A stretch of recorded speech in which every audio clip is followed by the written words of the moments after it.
Hi, it's odeean here. Today I've got Bandai's Tamashii Nation's S.H.Monsterarts, Mothra and Batra larval form set. I love larval form Batra. It's one of my favourite kaiju. I've been dying to get this set. Let's get it open and have a look. Let's start off with the larval form of Mothra. So Mothra is a beloved character. Plenty of people really like Mothra. They're the movies. I'm one of them. I particularly like, I think, Mothra versus King Ghidorah. That's one of my favourite movies too. There haven't been a lot of choices for us to get a larval form Mothra at the same size as S.H.Monsterarts. Maybe a few vinyls and probably some bigger ones like some X Plus stuff. But as far as this size goes, there hasn't been much. To be exact, the size here from front to back is 16 centimeters. So in inches, it's around about 6.5 inches.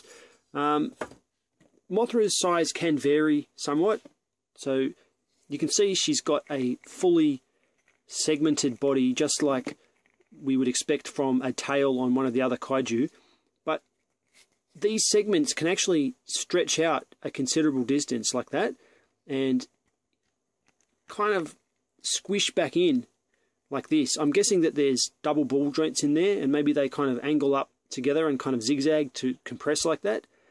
But it makes it pretty flexible, so you can see how you can get a good arc going on there. I mean, you can push the limits, start to see gaps forming if you really force it, but under most circumstances you don't get that kind of happening, and it looks pretty good.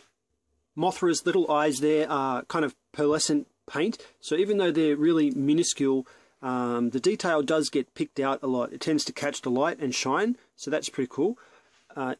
If you look, her jaws here, or mandibles, or whatever caterpillars have, are articulated. They can open up like that, which, although might look weird because of the rectangular kind of edges on it, is accurate to how it's supposed to look from the show.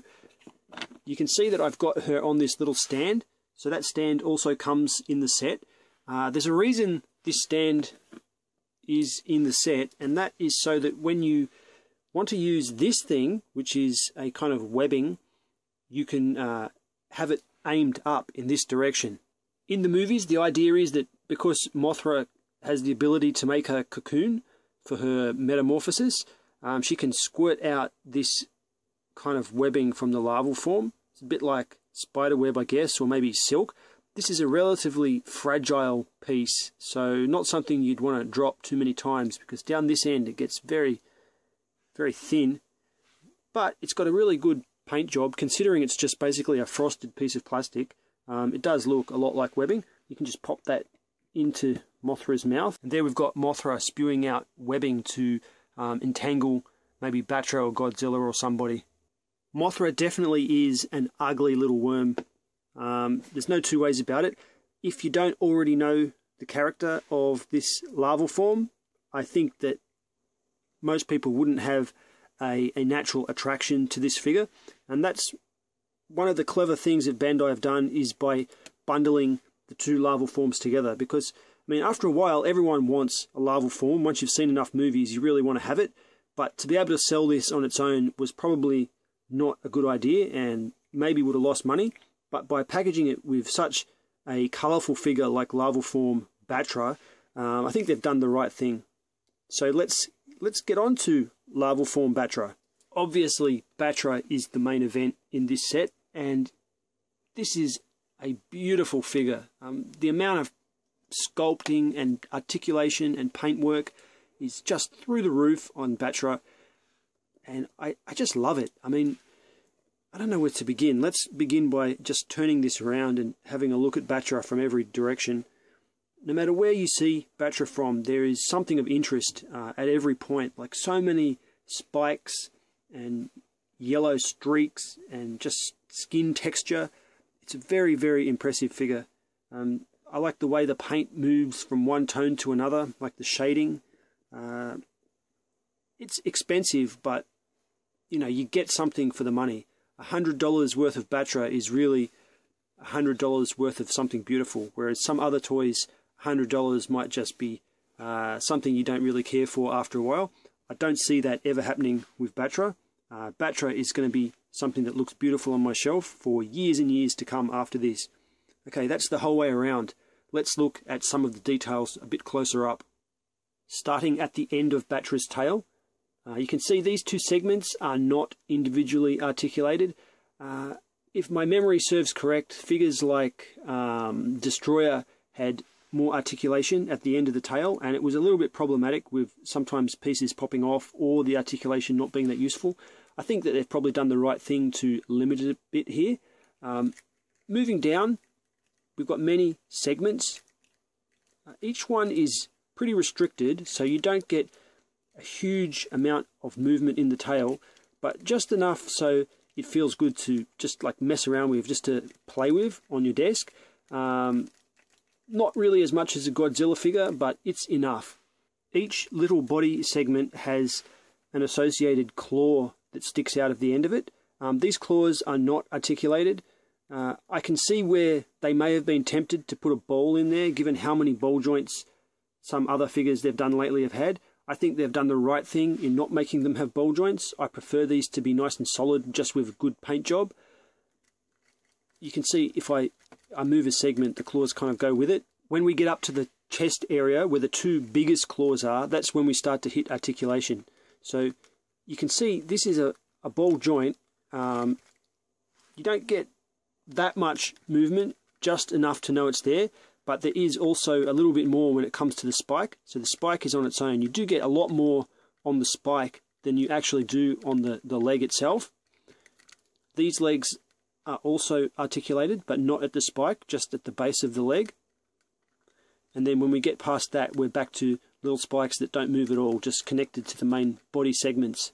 These spikes on the front of the face are articulated, but in a very limited way. And I don't like putting too much stress into them because I feel like they're probably just going to pop off. Same goes for these tiny little horn things here.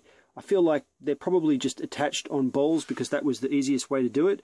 But I think it's probably a pretty bad idea to try and move these too much. They're probably just going to break off. The mouth itself can open up like that, revealing all the nice little spikes in there. And I'm just wondering if there's a peg hole to connect anything, and no, there's no peg hole inside the mouth, so we can't put that web effect into Batra. Getting up to the eye here is probably the number one feature in the whole figure, and I think it's coming through on camera, but there's a see-through, like a clear glossy piece of plastic on the outer surface of the eye, but underneath that there is some kind of silver painted curved material that gives it like multiple lenses that you would get in a bug, and that looks really nice. Now it doesn't pick up on camera as much as it is to my naked eye here, but no matter how I look at it with the naked eye, I can see all the little facets kind of gleaming behind that lens, which is really good to look at.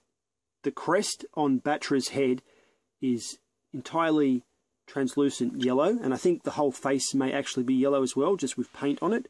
And that's a little bit more flexible, so it's not going to snap, but it looks amazing. I mean, I just love that. That's really beautiful. In the show, like a big lightning bolt kind of shoots out of the top of Batra's head. That's why it's see-through here. You can imagine her attack, or his attack, but like just like lightning shooting out of there. And that's pretty cool. It's pretty cool indeed.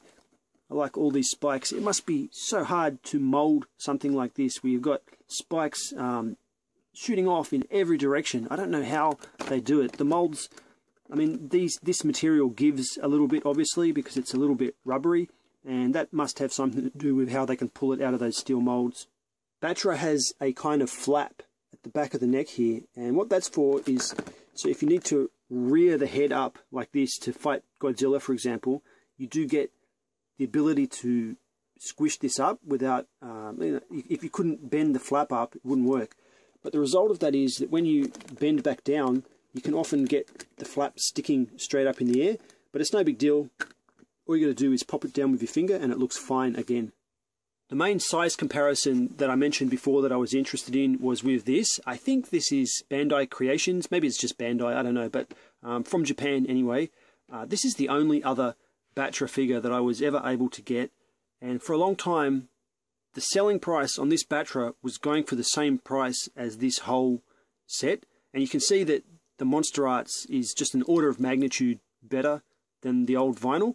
But yeah, I had to look for a long time to get that one for $50 and not $100. So I'm pretty pleased to be able to get Batra and Mothra for $100, the two larval forms. It's really good value, I think. The overall size difference of the vinyl compared to the Monsterarts is not that great. The body sections, I feel like there's a bit more realism in this, a little bit more stylistic in the vinyl, but the main difference comes from the length of the tail. So it's much more squat, and just overall less paint on this. So we still get the red spots, but we kind of miss out on the yellow stripes. So I mean, it's nice for vinyl, but you know, if you paid $15 for it, you'd think it was pretty good. If you paid $50 like me, so. If I had paid $100 for this, I would be pretty annoyed by the time I ended up with the Monsterarts Batra, that's for sure. Before I forget, I don't want to neglect the underside. So the underside sculpt of Batra is amazing. There is nowhere on this figure that is not amazing. If you look at that, I could pose it like that for a while. That is so textured and detailed. It's just, you know, something satisfying about how much work has gone into that. And it's even when you move it, it still covers the gaps so well. It's like it's almost alive. Probably the next most important comparison is with Godzilla. This is the original Monsterarts Godzilla, and there's a bit of disagreement, I mean, if this is the right size. When I watch the show, I think that Batra comes to be taller than that, but a lot of people seem to think they're correctly scaled to each other. I don't really think they are. I think that Batra should be like about this tall, but you know, it could be a factor of how perched the grub is when he's attacking. I'm not sure, but I feel like he should be just a tad bigger. And what is going to exacerbate that even more is that when I replace this guy with my junior version that is going to be here shortly, he is probably half a head to a head taller. So Batra is going to start looking a bit too small for that new version. So maybe Batra is always going to end up having to be on display with an original Godzilla.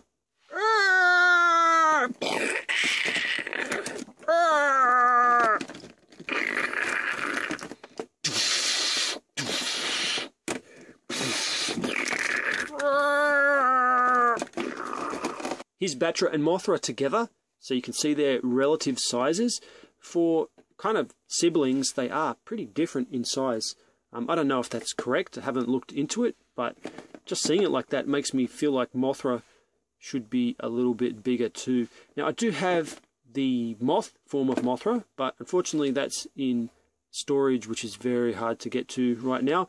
I've had to skip on the moth form of Batra because I can't afford it. I'm paying for something else, as I've also mentioned previously, but these two satisfy me quite a lot. One final comparison here is Batra with Scunner, who I had out just the other day. So you can see that Scunner is huge compared to Batra. My final thoughts. This is a really good set. Now, partly I say that because I just always like Batra, but I feel like the value you get for $100, these two figures, I think this is one of the best value S.H.Monsterarts sets that there are. And especially on the Batra side, it is just amazing. It looks amazing. This is an exclusive in Japan. You can still buy it everywhere else from BBTS or wherever, but because it's got a less wide release initially, I'm thinking that in the end, it's probably going to end up one of those things that you wish you would have got if you missed it. So definitely, if you like the way it looks, just buy it now. $100 might seem a lot, but compared to, if you're in this hobby, let's face it, you are used to spending $100, and $100 for this is well worth it. And also, before I go, I'd like to give a shout out to Richard Esso and his amazing Fresh Vinyl channel. I love that channel. I love you, man. You are awesome. My son and I, we sit there and we watch your videos and you crack us up. We think that the way you review stuff is amazing. So Richard has reviewed this figure. If you just sat through my boring review of Batra, check out Richard Esso's channel because his review is amazing. Anyway, that's my video review for S.H.Monsterarts, Batra and Mothra larval form. I'm Odeean. Thank you for watching.